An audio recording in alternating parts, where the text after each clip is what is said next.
বাঙালির প্রিয় ইলিশ মাছের রেসিপি নিয়ে আবারও চলে এলাম তোমাদের কাছে। একবার এইভাবে বানিয়ে দেখো, দারুণ সুস্বাদু হবে এই রেসিপিটি। হাতে খুব অল্প সময় আছে, একবার এইভাবে বানিয়ে দেখো, বাড়ির লোক খুশি হয়ে যাবে। আমি এখানে 6 পিস মাছ নিয়েছি।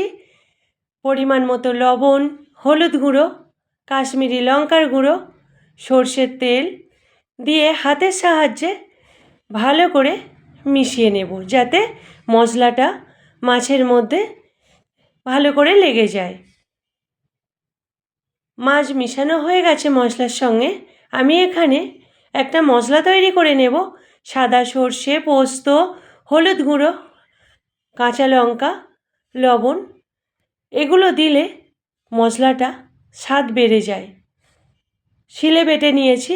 কড়াইতে একটু বেশি পরিমাণ সর্ষের তেল দিলাম, কালো জিরে ফোড়ন, বেটে রাখা মশলা দিলাম, 4টে কাঁচা লঙ্কা, পরিমাণ মতো হলুদ গুঁড়ো, পরিমাণ মতো লবণ দিয়ে ভালো করে কষিয়ে নেব মশলাটা।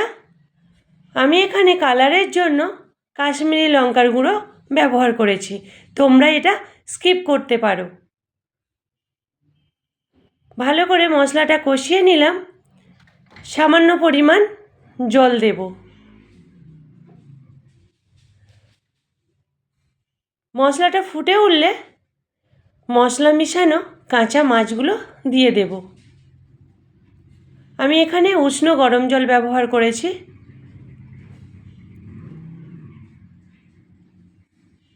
ঢাকা দিয়ে 5 থেকে 7 মিনিট মিডিয়াম টু লো ফ্লেমে রেখে দেব।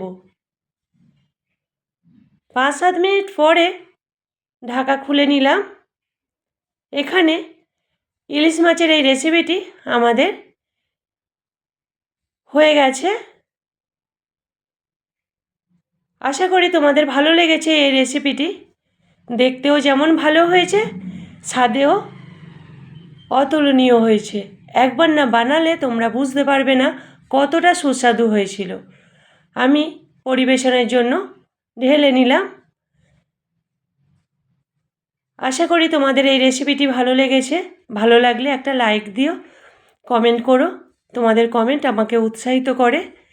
আর শেয়ার করে দিও। যারা নতুন বন্ধু আছো তারা সাবস্ক্রাইব করে পাশে থাকা বেল আইকনটি প্রেস করে দিও। আমার নোটিফিকেশান পৌঁছে যাবে তোমাদের কাছে সবার প্রথমে।